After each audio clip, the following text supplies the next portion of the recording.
Amém, amados irmãos. Quantos é que podem dizer glória a Deus nesta tarde? Glória ao Senhor. Irmãos, assim em pé como estamos, quero vos levar para a mensagem da palavra do Senhor.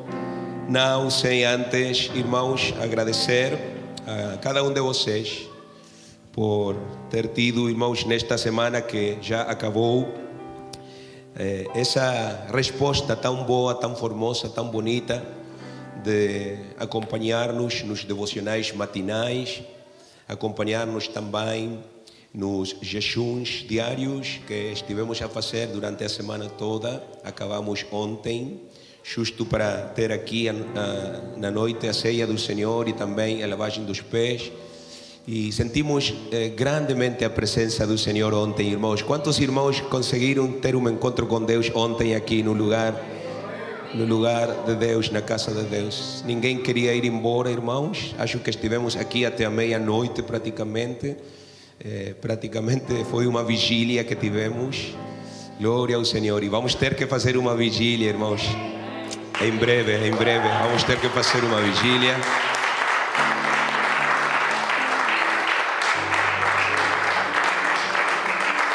Porque necessitamos estar com Deus, necessitamos passar mais tempo na sua presença, necessitamos do Espírito Santo, irmãos.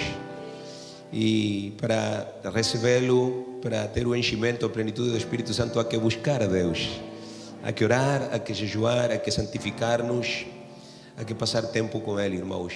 Isto tem um custo. Claro que o custo maior o pagou Ele na cruz do Calvário, mas nós temos que pagar um custo também do sacrifício pessoal. E eu agradeço, irmãos, a todos os que têm estado a fazer esse sacrifício, porque suma, acrescenta a força da igreja. Quando não o fazemos, quando não nos envolvemos nesse sacrifício coletivo, irmãos, estamos a restar forças à igreja. É como quando uma parte do corpo está doente, o corpo inteiro sente, sim, a fraqueza, porque pois está a lutar para curar aquilo. Então, irmãos, precisamos de envolver-nos todos, diga comigo todos, no jejum, na oração, no acordar cedo, irmãos. Eu vou dizer assim, há igrejas que acordam cedo todos os dias para orar. Eu conheço imensas igrejas, irmãos, centenas de igrejas conheço, onde tenho estado, e é normal acordar às 4, ir orar ao templo às 4 da manhã. De facto, nós fizemos isto por muito tempo. E cada serviço, irmãos, cada serviço era abençoado com a presença do Espírito Santo. Vocês já têm ouvido imensas histórias, e eu peço perdão que estão em pé, mas eu vou estar em pé 45 minutos, vocês podem estar 5, né?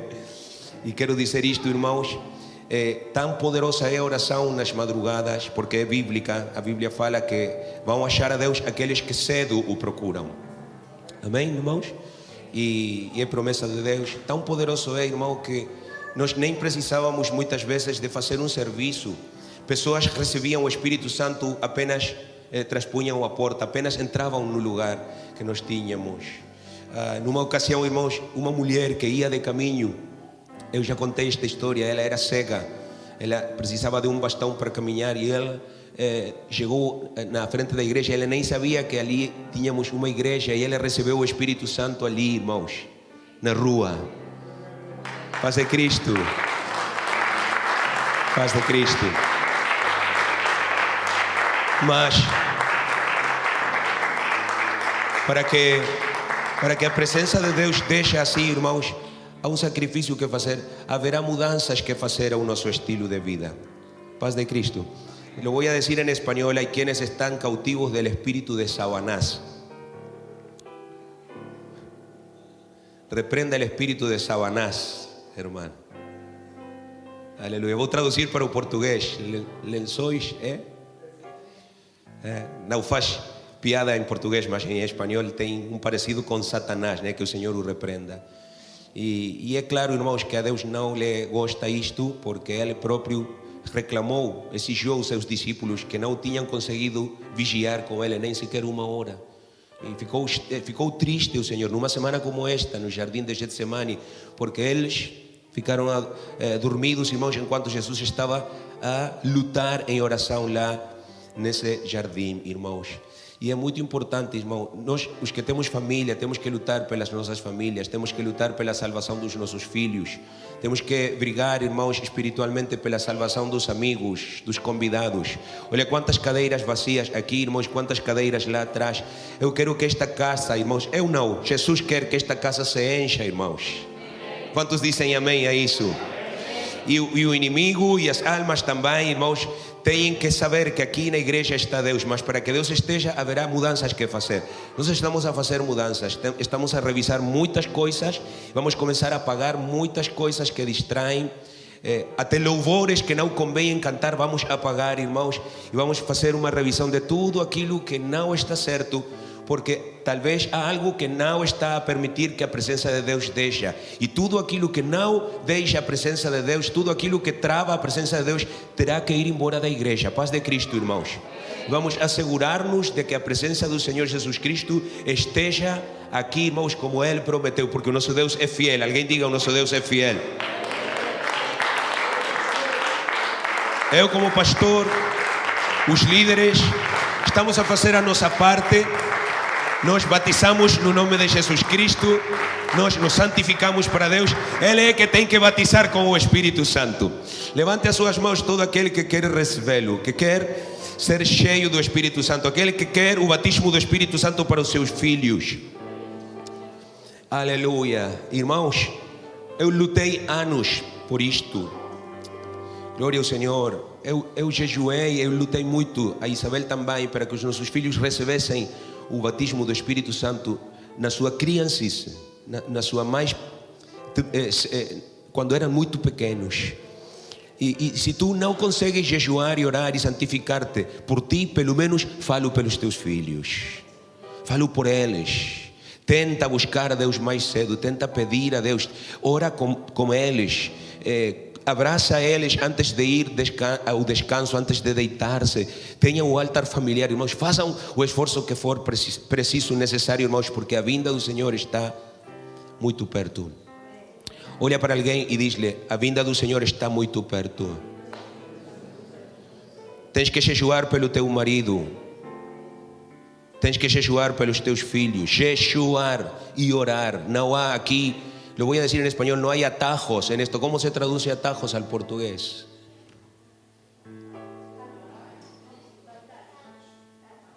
Atalhos. Obrigado. As meninas sabem mais do que o pastor, claro. Estudam todo dia português. Glória a Deus. Não há atalhos, irmãos. Há um preço que pagar. Alguém diga, há um preço que pagar.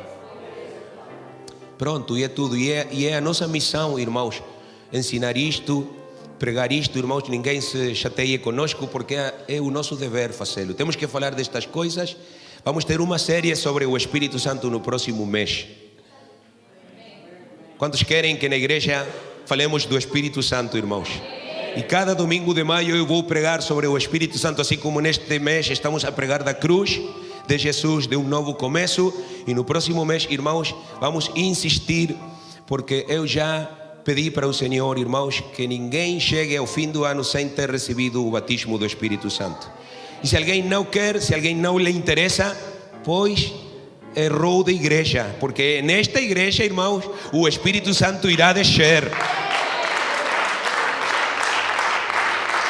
E será incômodo, os serviços talvez serão mais compridos, sentiremos mais calor, teremos que tirar o fato, não sei, irmãos, mas Deus nunca prometeu que iria ser cômodo, confortável, mas Ele prometeu que estaria conosco, irmãos.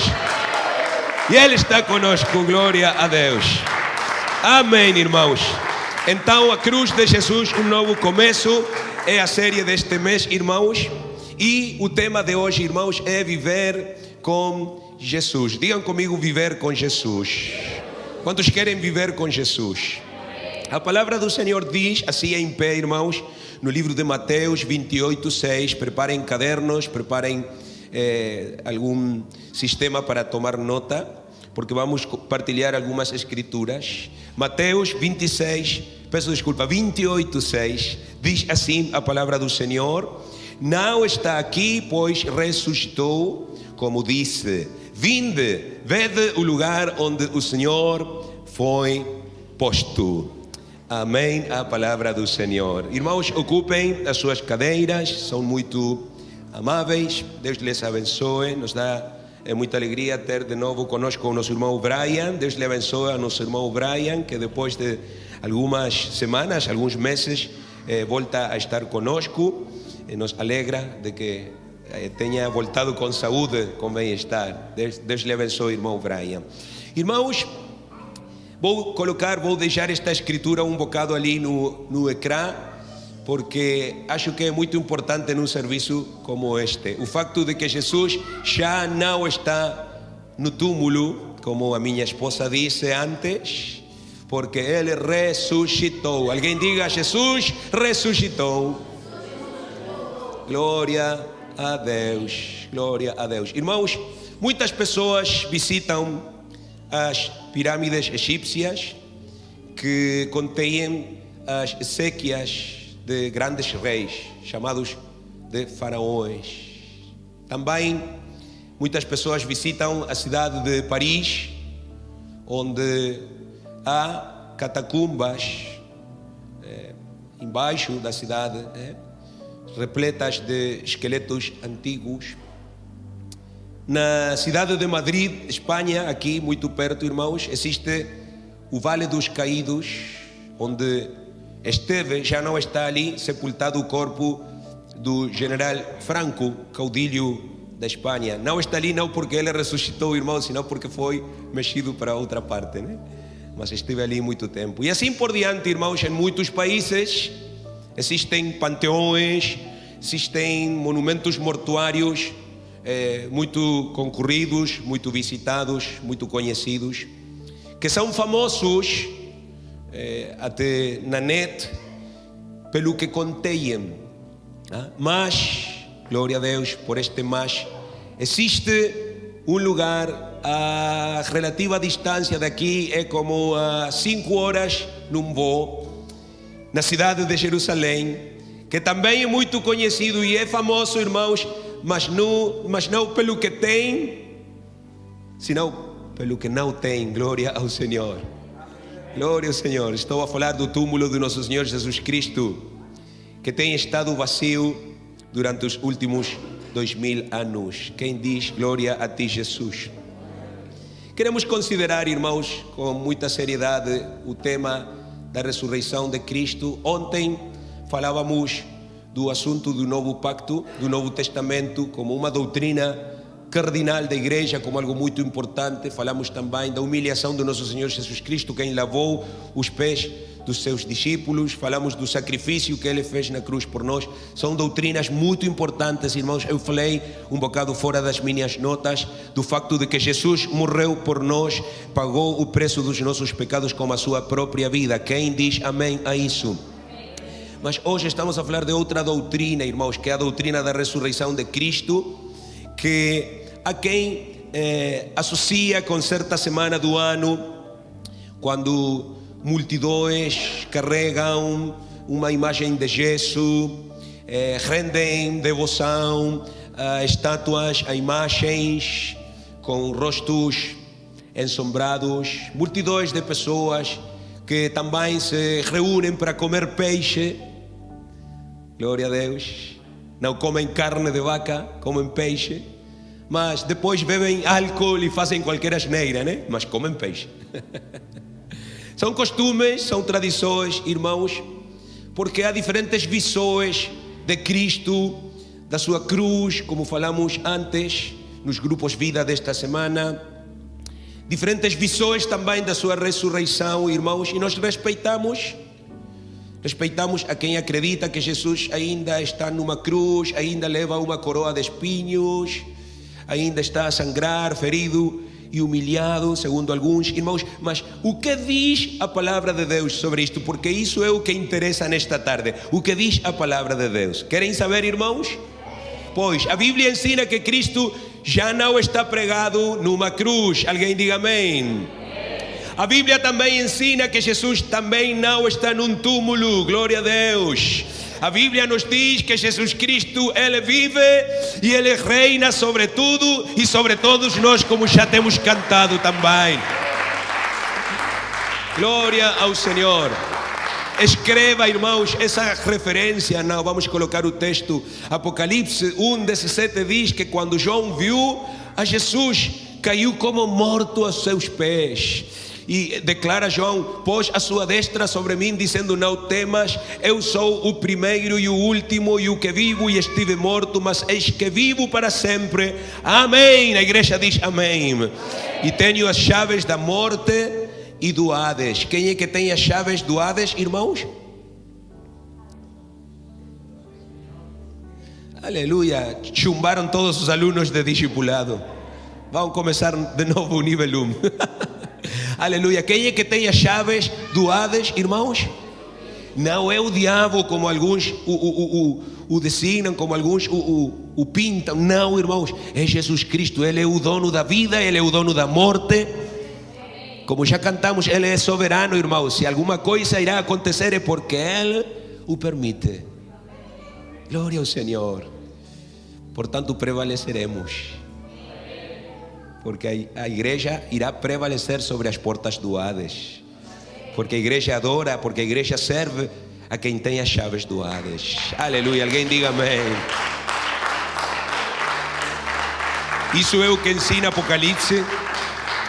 E, embora, irmãos, na história bíblica a ressurreição do nosso Senhor Jesus Cristo não é única, hoje estamos aqui para dizer que a ressurreição do nosso Senhor Jesus Cristo é inigualável. Diga comigo: inigualável, incomparável. Aleluia. Não existe outra, nem existirá outra igual, irmãos. Por quê? Porque na Bíblia podemos ver outros casos de ressurreição, como o caso do filho da viúva de Sarepta. Se lembram, irmãos? Aquele miúdo que foi ressuscitado pelo profeta Elias, no primeiro livro dos Reis, capítulo 17, para quem está a tomar nota. Ali nos versos 20 ou 23, irmãos, a Bíblia diz que este miúdo foi ressuscitado pelo profeta, pelo poder de Deus que estava no profeta. Também nos fala um bocado mais para frente, no segundo dos Reis, irmãos, de um cadáver que ressuscitou quando sobre ele caíram os ossos do profeta Eliseu. Quando ele caiu sobre os ossos do profeta Eliseu, é assim. Ali estava o túmulo do profeta descoberto, os ossos dele ali, e levavam um corpo de alguém que recém tinha morrido, irmãos, mas vinha uma banda, como é que se diz, uma malta, sim? Um grupo de pessoas armadas, atacando a gente, né? E estas pessoas fugiram e esqueceram o corpo ali sobre os ossos do profeta Eliseu. E quando aquele corpo tocou nos ossos do profeta Eliseu, irmãos, ressuscitou imediatamente. Alguém diga glória a Deus. Não ia dizer isto, irmãos, mas se lembram quem foi Eliseu, né? Ele foi aluno do profeta Elias, do primeiro livro dos Reis. E a Bíblia ensina que Elias, quando partiu desta terra, deu para ele uma dupla unção do que ele tinha. O profeta Elias, irmãos, fez 7 milagres. Quantos milagres fez Elias? 7. Eliseu, na sua vida, tinha feito 13 milagres. Quase o dobro. Aleluia. Então faltava um para ter o dobro. E é por isso, irmãos, que aquele corpo caiu sobre os ossos dele. Porque ainda já nesse estado de morte, irmãos, o profeta Eliseu continuava a fazer milagres. Alguém dê um aplauso à glória de Deus nesta tarde. Isso está ali, irmãos, no segundo dos Reis, para quem está a escrever. Mais para frente, irmãos, séculos depois, já no tempo do Evangelho, encontramos também a ressurreição da menina de 12 anos. Se lembram? Aleluia. Não está morta, apenas dorme. Talita cumi, em aramaico. Ou seja, menina, levanta-te. Jesus Cristo foi quem levantou esta menina, irmãos. Jesus Cristo também levantou aquele jovem filho da viúva de Naim, que iam a enterrar, irmãos. Jesus Cristo foi quem levantou ao seu amigo Lázaro, que já tinha 4 dias de ter morrido, irmãos. E tu podes procurar todas essas histórias no Evangelho, estão por todas as partes do Evangelho, irmãos. Não vamos falar delas hoje. Ainda mais, irmãos, depois de Cristo estar aqui na terra, depois dele ter ido embora também, houve outros casos de ressurreição. Por exemplo, irmãos, quando ele ressuscitou, e a Bíblia diz que no seu espírito, ele baixou para pregar aos espíritos encadeados que estão embaixo da terra. Muitos santos, talvez foram milhares, talvez foram milhões, não sabemos. Santos do Antigo Testamento foram levantados dos seus túmulos e apareceram aos seus parentes, aos seus descendentes, aos seus familiares. Quantos têm lido isto, irmãos? Como 4 fracos améns. Se não o leram, irmãos, está em Mateus 27, 52 e 53, para que tomem nota, irmãos. Aconteceu então que muitos ressuscitaram depois de Cristo ressuscitar. Também temos a ressurreição da Tabita, que foi ressuscitada não por Jesus diretamente, mas pelo apóstolo Pedro, segundo Atos 9, 40 e 41. Vocês podem procurar ali na sua Bíblia depois, irmãos. Então, a ressurreição de Jesus não é o único caso que nós temos na Bíblia, nem na história. De facto, irmãos, eu tenho o meu sogro, que está lá em Uruguai, irmãos, e ele esteve morto 4 horas e meia. Ele foi para o frigorífico, o seu corpo levaram para lá, irmãos. Um missionário da Igreja Pentecostal Unida Internacional chegou, irmãos, orou. Ele ia orar por um doente, era suposto, ele não sabia que o meu sogro tinha falecido com 21 anos de idade. E quando chegou ali, levou a surpresa lá em Paysandú, Uruguai, que já o corpo estava frio, irmãos, tinha 4 horas e meia morto. Mas ele então mandou, irmãos, descobrir, e junto com outro pastor que o acompanhou, orou, aleluia, e o Senhor levantou o meu sogro da morte.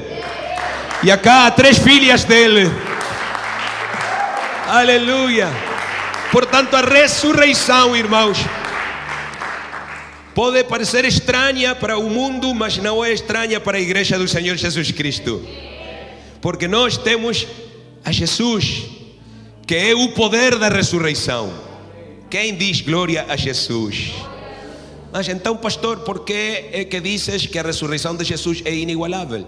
Pois, há várias razões. Em primeiro lugar, irmãos, pelo fato de que enquanto os outros ressuscitados voltaram a morrer, Cristo levantou-se da morte de forma definitiva. Amém.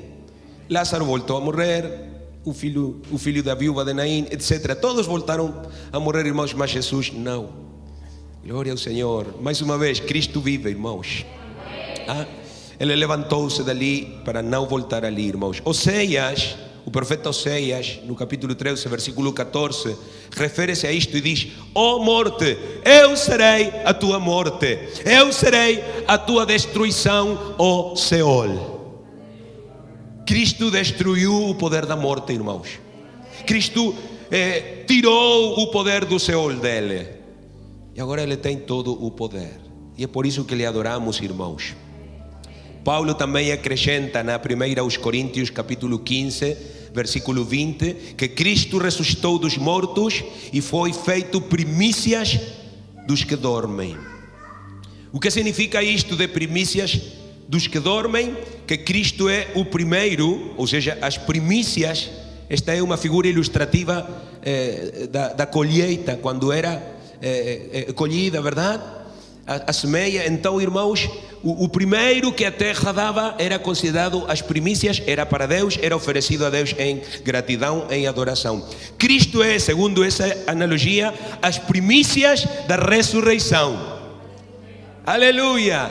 E quem são os outros? Somos nós, o povo de Deus, que esperamos um dia também sermos ressuscitados juntamente com Ele. Aleluia! Esse dia, alguém diga esse dia, não está distante, irmãos.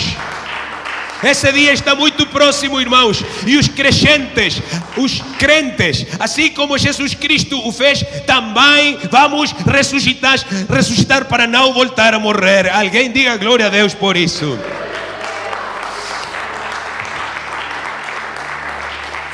Há um cântico antigo, temos que aprendê-lo, temos que cantá-lo, que diz: porque Ele vive.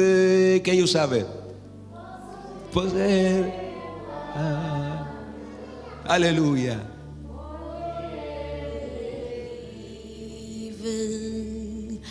Temor não há, mas eu bem sei que a minha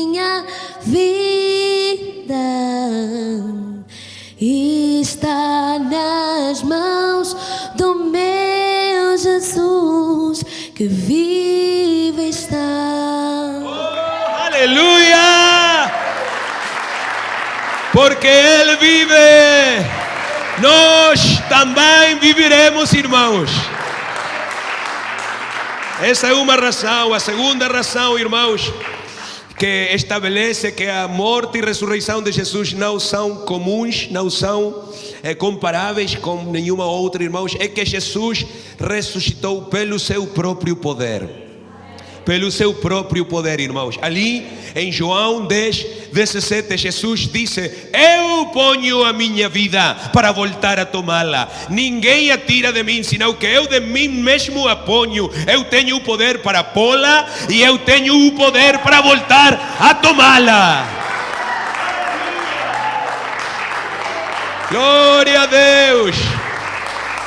Jesus não foi um mártir por uma causa, ele não foi assassinado por uma fé, irmãos. Ele ofereceu a sua vida, ele entregou a sua vida, ele deu, irmãos, a sua vida voluntariamente. Quem o louva nesta tarde, quem lhe dá graças ao Senhor, quem fica em pé uns segundinhos e adora ao Senhor Jesus com todas as suas forças.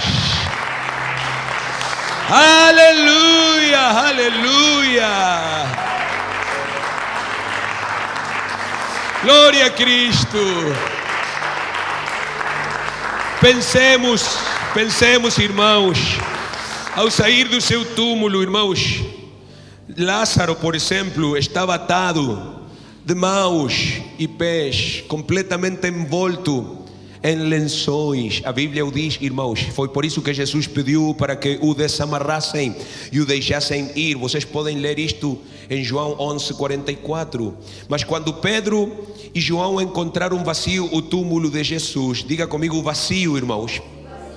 O que encontraram ali, irmãos, também? Os lençóis, exatamente onde antes tinha estado o seu corpo. Vocês podem ler isto em João 20, versículos 5 e 6. E há uma coisa, irmãos, ia dizer incrível, mas não é incrível, porque para Deus não há impossíveis, e nós nunca devemos dizer que algo é incrível. É crível. É crível, irmãos, que os lençóis tinham a forma do corpo de Jesus. Ele nem precisou, irmãos, desamarrar aquilo. Ele nem precisou, desenrolar. Aleluia. Ele saiu dali. Oh, glória, aleluia. Lázaro e muitos outros precisaram ser desamarrados, mas Jesus escapou dos seus lençóis, irmãos, sem ajuda de ninguém. Eu vou dizer isto entre parênteses, irmãos. Às vezes queremos ajudar a Jesus, ele não precisa ajuda de ninguém. Não se esqueça, irmão, de que ele é soberano. Eu é que preciso de Jesus. Nós é que precisamos muito dele, mas ele não precisa de nós, irmãos. Há muitas coisas para dizer aqui, não temos muito tempo, irmãos. Quando Lázaro ressuscitou, o apóstolo João, ali em João 11, diz que a pedra que selava o túmulo de Lázaro teve que ser removida por outras pessoas. Imagino eu que era uma pedra grande, pesada, que uma só pessoa não conseguia remover. Portanto, várias pessoas removeram ela, irmãos, para que Lázaro pudesse sair, porque estava ali encerrado, irmãos. Mas a pedra do túmulo de Jesus não necessitou ser removida por ninguém. Aleluia.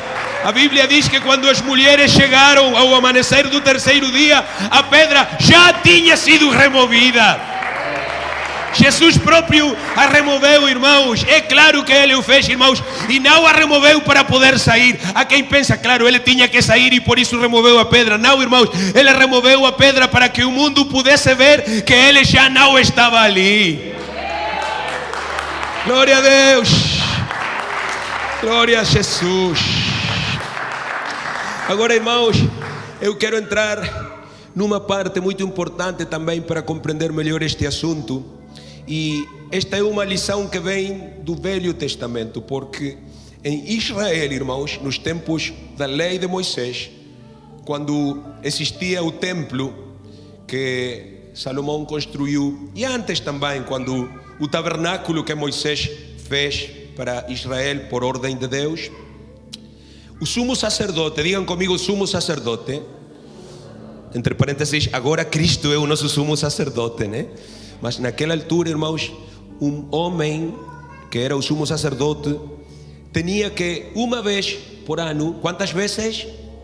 Uma vez por ano entrar no lugar santíssimo para oferecer sacrifício a Deus pelo povo, para interceder pelo povo. E o que acontecia lá fora, irmãos, do tabernáculo, do santuário, do templo, irmãos, o povo reunia-se no pátio aos redores do santuário, aguardando que o sumo sacerdote saísse.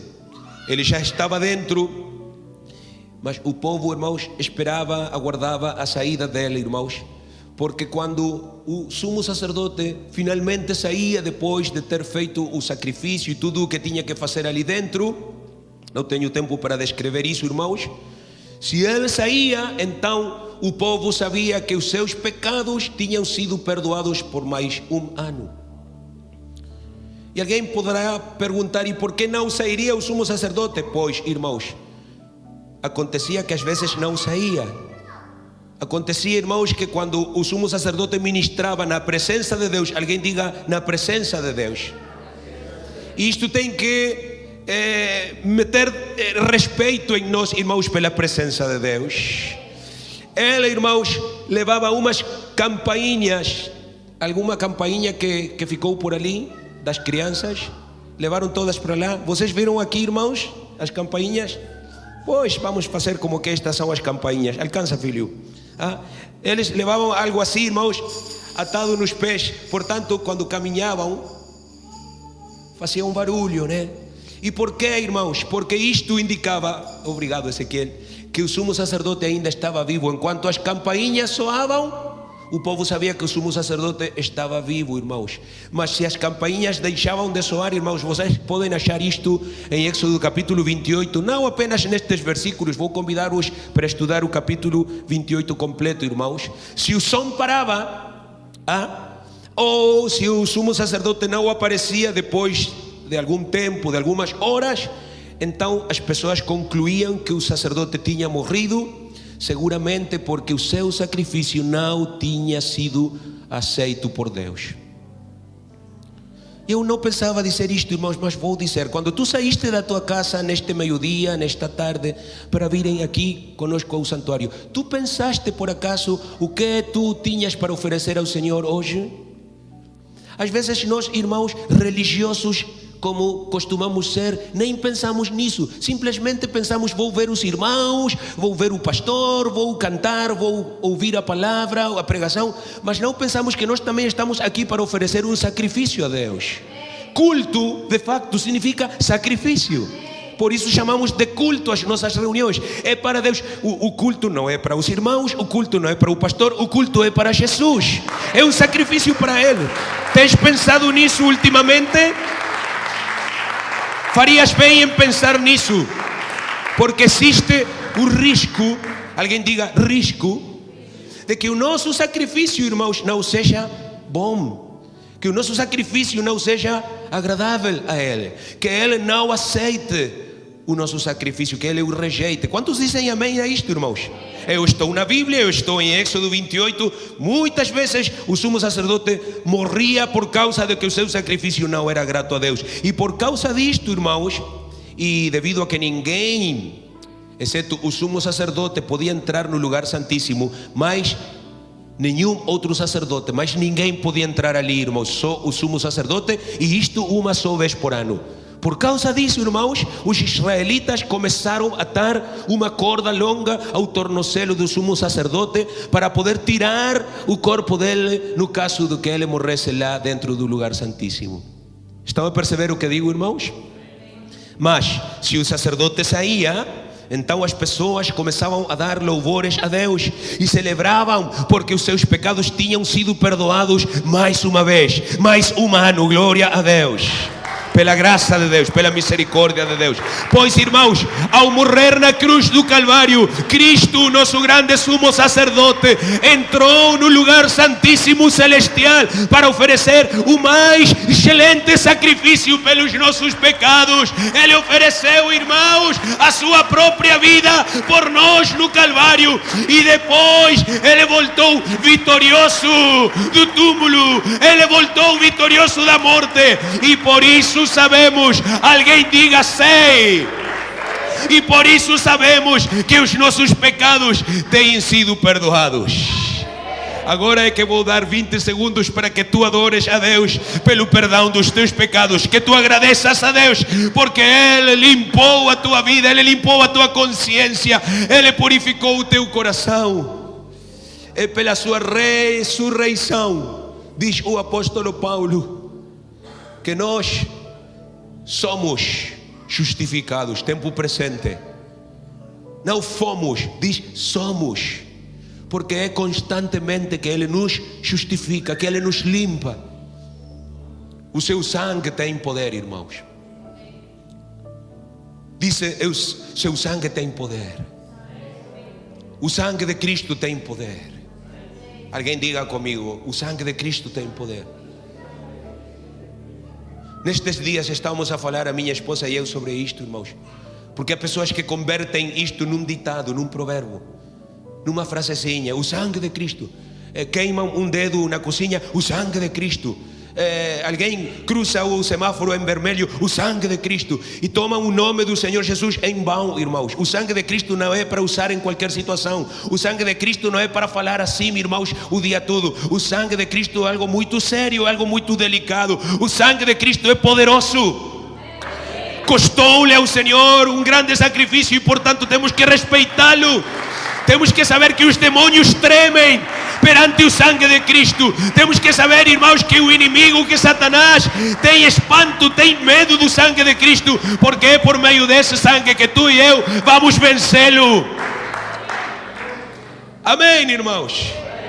É finalmente pelo sangue de Cristo que os demônios são expulsos. É finalmente pelo sangue de Cristo que as doenças são curadas. É finalmente pelo sangue de Cristo que nós recebemos o batismo do Espírito Santo, que o nosso nome é escrito no livro da vida e que finalmente iremos embora desta terra para habitar com Jesus. Quando cheguemos lá, irmãos, esse será o título: os lavados no sangue do Cordeiro.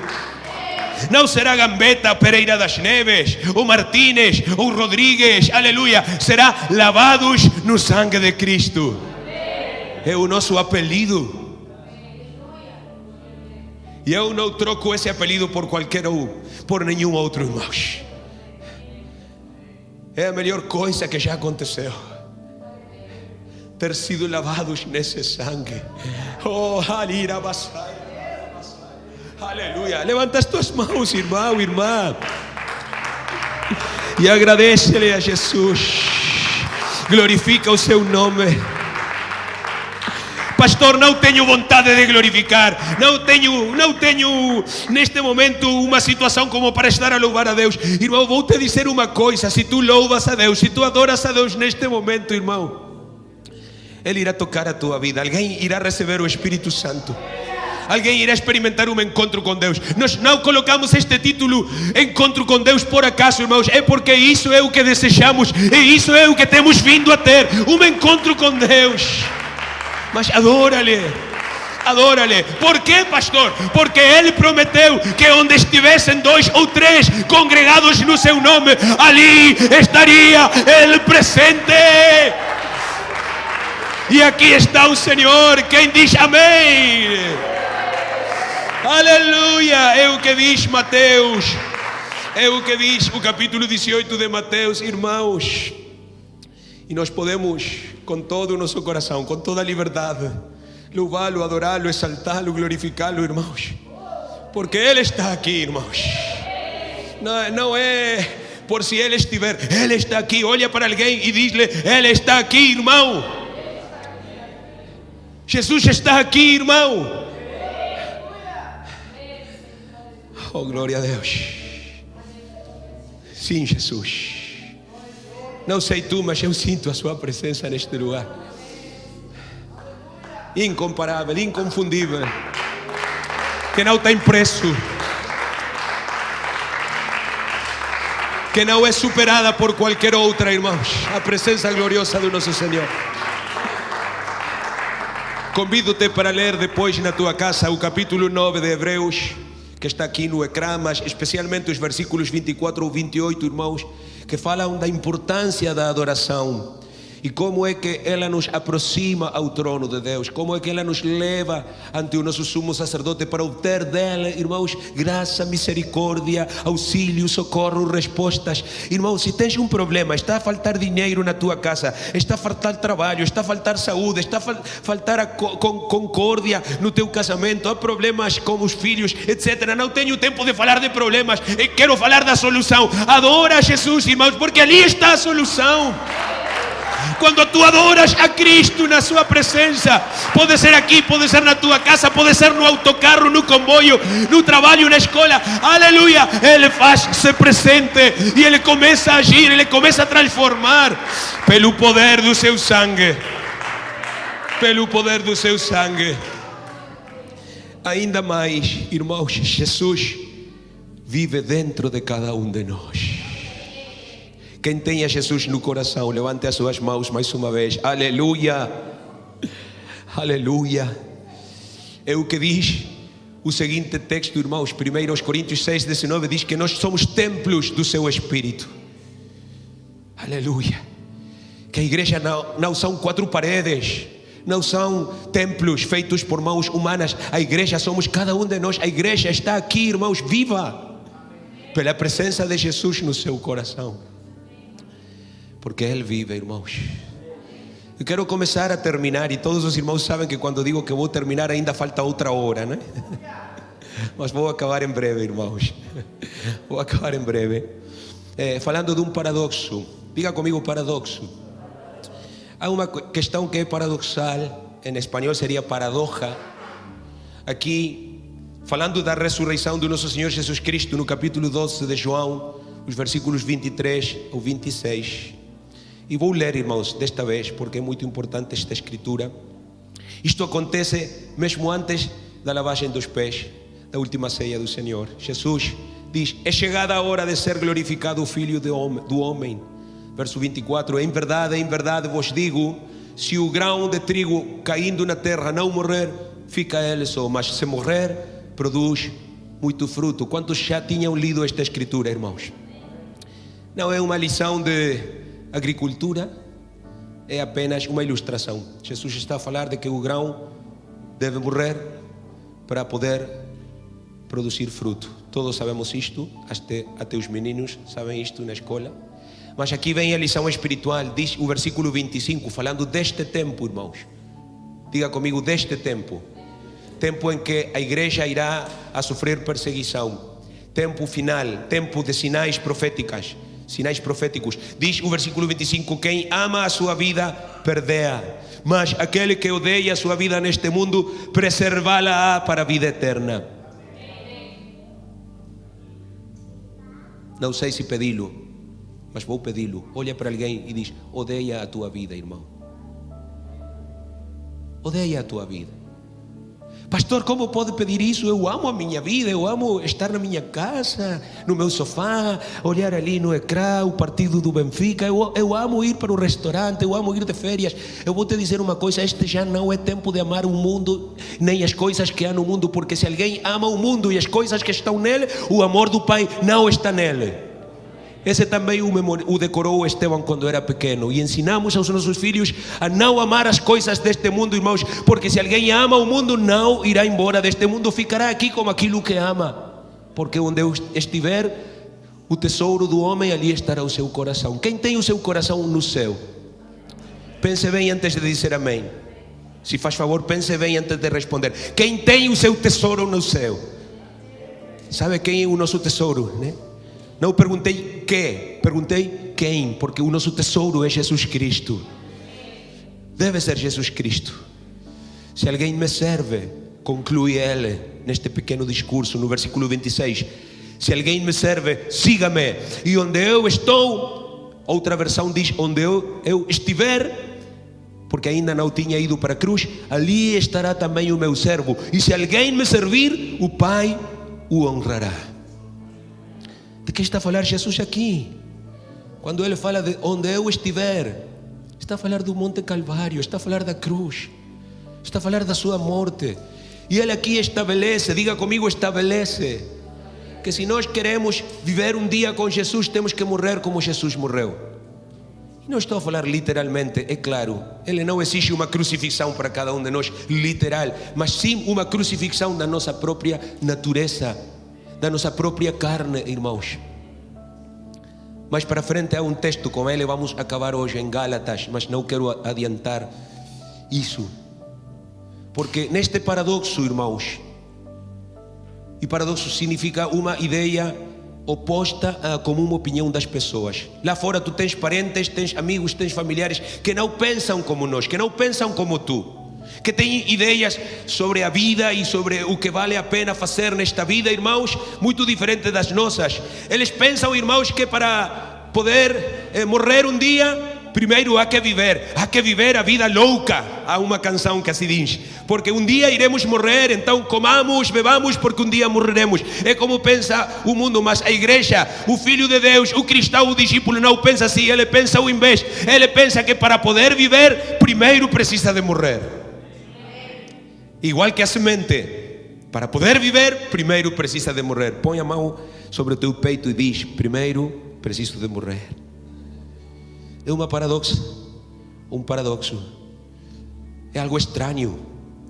Talvez há aqui pessoas que nem compreendem isto ainda, irmãos, porque ainda estão a pensar na diversão, em aproveitar os seus dias na terra, que o melhor é desfrutar, é fazer dinheiro e um longo etc. Mas Jesus ensina-nos que o contrário é o certo. Eu vou fazer-te uma pergunta sincera, irmãos: o que teve Jesus nesta vida? Forte. O que teve Jesus nesta vida? Nada? Nada. Nada, irmãos. Absolutamente nada. Quantos creem em Jesus? Quantos acreditam nele?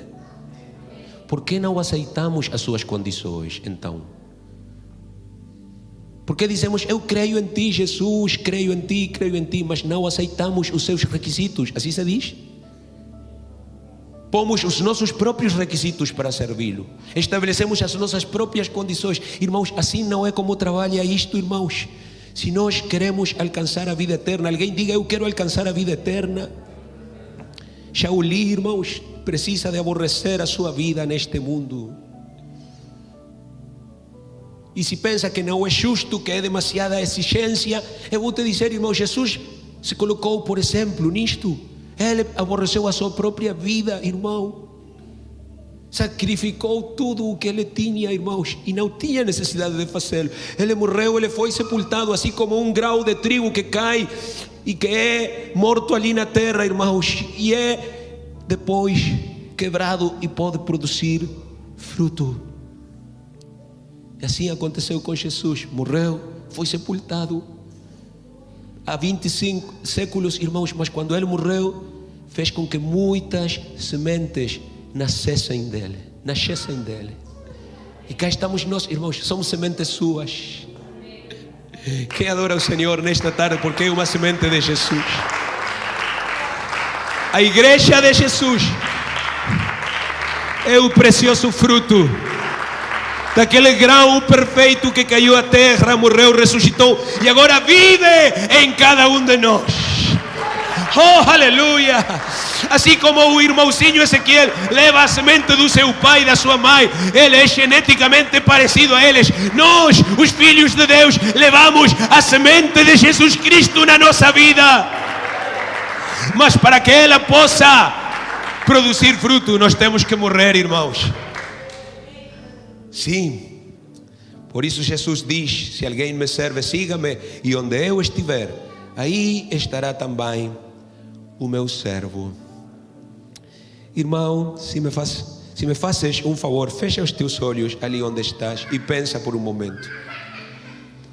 Quem é que te chamou? Quem é que te salvou? Quem é que te perdoou? quem é quem te deu uma segunda oportunidade? Não foi por acaso Jesus? Então permite-me perguntar-te: estás a servir a Jesus na verdade? Estás a demonstrar gratidão para Ele na verdade? Ou tu apenas queres ir até onde está Jesus para receber qualquer coisa dele e depois voltar para onde gostas de estar? Assim não é, irmãos. A Bíblia diz que se eu quero agradar a Jesus, se eu quero servir a Jesus, se eu quero fazer a sua vontade, eu tenho que estar exatamente onde Ele está e permanecer ali. E o que significa isso, pastor? Estar crucificado com Ele. Glória a Deus. Não vai aparecer no ecrã, mas está na Bíblia. Gálatas 2:20. Este era o texto do qual falava hoje. Diz: já não sou eu quem vive, mas Cristo vive em mim. Quem escreveu isto, irmãos? O apóstolo Paulo. E esse viver acrescenta que agora tenho na carne o vivo pela fé no Filho de Deus, quem me amou a si mesmo e se entregou por mim. Quem pode dizer junto comigo: já não sou eu quem vive, mas Cristo vive em mim? Oh, irmãos, eu quero matar este Gabriel. Eu quero acabar com ele. Este Gabriel me mete em muitos problemas, irmãos. Eu quero matá-lo. Alguém pode dizer o mesmo com o seu nome? E já não viver eu, irmãos, para que Cristo viva em mim. Quantos querem que Cristo viva em si? Aleluia. Quantos?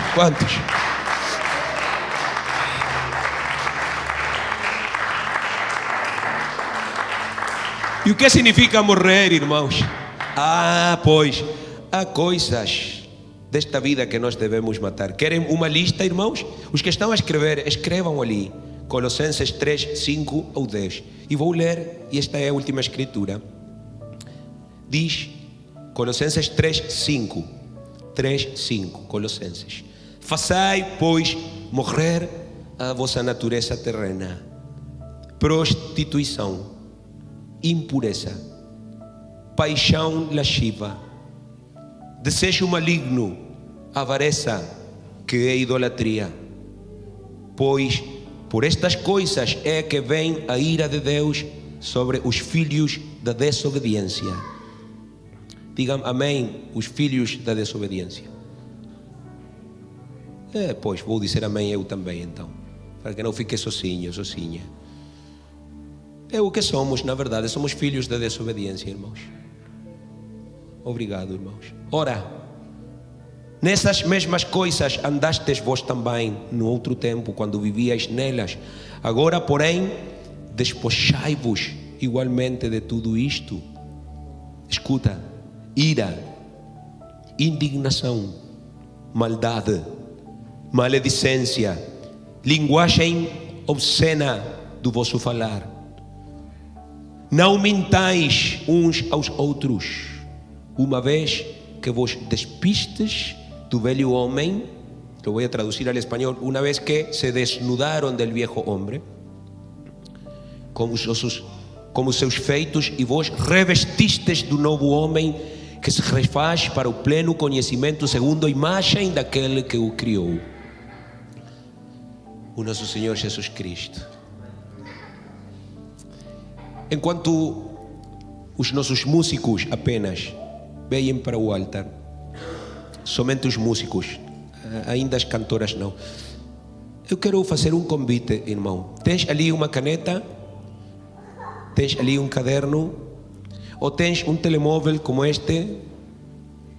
Não para entrar no Facebook, mas para escrever ali no bloco de notas, em qualquer lugar. Se não tens qualquer destas coisas, tens ali atrás, lá atrás, há papelzinhos com petições, e podes escrever ali. Há muitas canetas lá atrás, porque vamos escrever, irmãos, 3, 4 coisas que queremos que morram. 3, 4 coisas, 5, 6 que queremos fazer morrer na nossa vida. Eu tenho a minha própria lista, eu já escrevi a minha lista nesta semana, a trago aqui na mente. Coisas que eu vou matar na minha vida pelo poder do sangue de Cristo. E se não sabes o que é escrever, pois já ouviste uma lista bastante longa,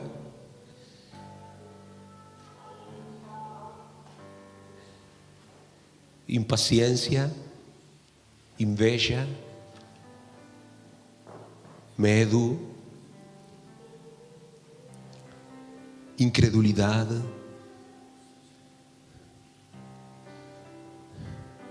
rancor, falta de perdão, impureza moral, amor pelo dinheiro, tantas coisas que tu e eu sabemos muito bem que estão ali.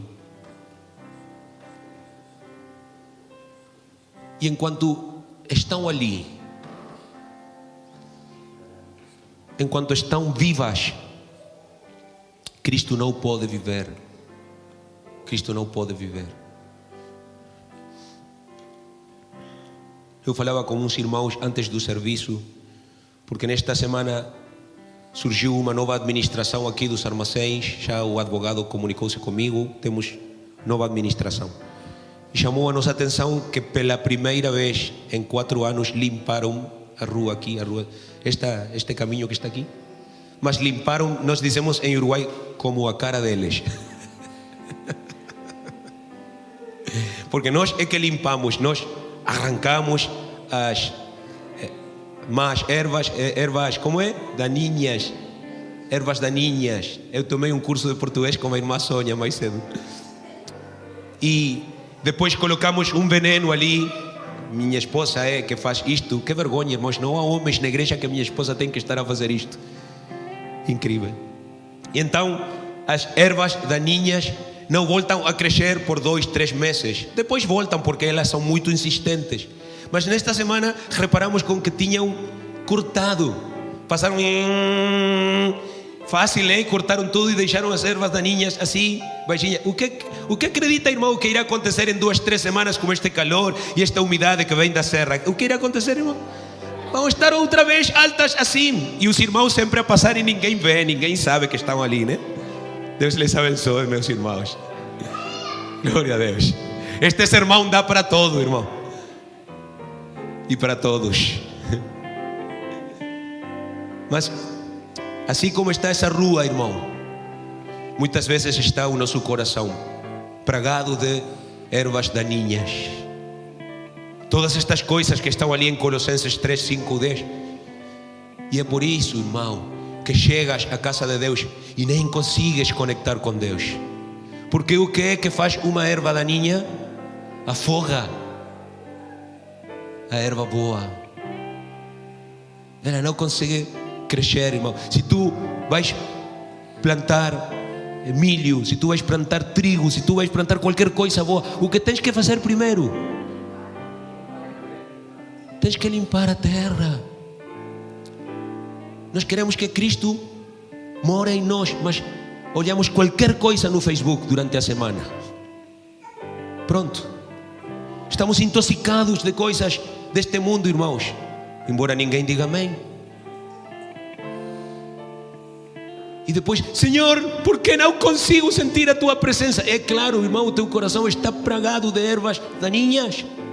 E não é suficiente com cortar um bocado aqui no domingo de ressurreição. Irmãos, precisas, com a ajuda de Deus, arrancar aquilo tudo da tua vida, renunciar a isso. E é por isso que estás a escrever ali coisas que tu queres matar na tua vida. Se já o fizeste, coloca-te sobre os teus pés. Se ainda não o fizeste, ainda tens oportunidade de fazê-lo. Eu quero convidar a todos os que já escreveram a trazer a sua lista para este altar. E se não escreveste ainda, então escreve. Eu tenho tempo, eu consigo esperar. Mas escreve. Escreve. E logo trarás isso para aqui. E vais entregá-las ao Senhor Jesus Cristo. Diz para o Senhor: eu quero viver contigo, Jesus.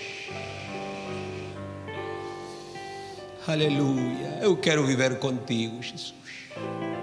Eu quero experimentar a tua presença, Senhor, no domingo, na segunda, na terça, os dias todos. Eu quero ter, Senhor, vida contigo, no nome de Jesus Cristo.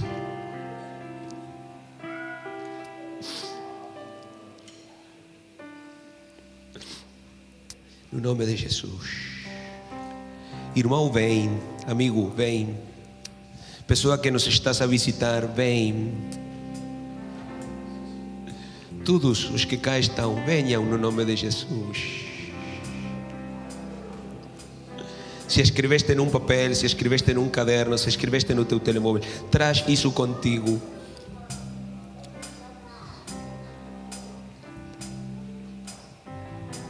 Vamos arrancar para plantar essa formosa semente na nossa vida, no nome de Jesus. Adoramos o teu nome, Senhor Jesus Cristo, neste momento. Eu vou pedir, irmão Pablo, que pegues no microfone, qualquer um, irmão, e comeces a fazer uma oração, enquanto eu vou orar pelos irmãos, pelos amigos que estão aqui. Venham, irmãos. Venham, irmãos, passem, se fazem favor. Esse é o sentido da ressurreição. Temos morrido com Cristo, mas vamos viver com Ele. Não será mais um serviço, não será mais um tempo na casa de Deus. Será um novo começo, como estamos a falar neste mês. Um novo começo, uma nova etapa, um novo patamar na nossa vida, no nome de Jesus Cristo. Aproxime-se mais para deixar lugar aos que estão detrás. Venham, irmãos, não tenham medo, no nome de Jesus. Aleluia, sim, Senhor Jesus. Obrigado, Senhor. Queremos louvar teu nome, Senhor, nesta tarde, Senhor. Queremos louvar, Senhor, erguer as nossas mãos, Senhor Jesus Cristo, em sinal de rendição a Ti, Senhor Jesus. Obrigado porque Tu és o nosso Deus. Obrigado porque Tu estás no nosso coração, na nossa vida. Obrigado por mostrar este caminho, Senhor. Obrigado por mostrar-nos, Senhor, o sendeiro, Senhor, por ver a luz, Senhor. Quando muitos de nós estamos a viver em trevas, estamos a viver na escuridão, Senhor Jesus Cristo. Quando muitos de nós, Senhor Jesus, não conhecíamos a Tua palavra, não conhecíamos a Tua presença, Senhor Jesus Cristo. Mas um dia chegou, Senhor, a Tua palavra a nós. Alguém, Senhor Jesus, pregou para nós. Senhor, e por esse amor, por essa misericórdia, Senhor, mostrou, Senhor Jesus Cristo, o Teu caminho. Um servo, Senhor Jesus, que Tu utilizaste. E nesta hora, Senhor, queremos agradecer, Senhor. Queremos, Senhor, agradecer-te, Senhor Jesucristo, con todo nuestro corazón, Señor, porque estamos en Tu casa. Estamos, Señor Jesus Cristo, na Tua casa. Señor, podemos levantar, Señor, con libertad, Señor Jesus Cristo. Podemos abrir a nossa boca, Señor. Podemos levantar a nossa cabeça, Señor. Podemos erguer as nossas mãos, Señor Jesus Cristo. Aleluia. Como estava a dizer a Tua palavra, reconhecemos que sem Ti, Señor, não somos nada, Senhor. Não podemos dar um passo à frente sem Ti, Senhor Jesus. Mas reconhecemos também, Senhor Jesus Cristo, nesta tarde, Senhor, que há pecado em nós, Senhor Jesus Cristo. Que há coisas que temos que entregar, Senhor. Há coisas ainda no nosso coração, Senhor, na nossa vida, Senhor, que é um obstáculo, Senhor, para abençoar, Senhor Jesus Cristo, a nossa vida, o nosso coração. Oh Senhor, reconhecemos os erros, Senhor, da nossa vida, Senhor. O afastamento, Senhor Jesus Cristo, aleluia. Senhor, muitas vezes do nosso parecer, Senhor. Muitas vezes, Senhor, do nosso agir, Senhor, de nossa maneira errada, Senhor Jesus, de pensar. Oh, Senhor Jesus Cristo, não, já não, Senhor. Não queremos já pensar em nós, Senhor Jesus Cristo, aleluia. Guia o nosso caminhar, Senhor, guia os nossos passos, Senhor Jesus Cristo. Guia, Senhor Jesus Cristo, a nossa maneira de agir, Senhor. Não queremos viver mais para nós, Senhor.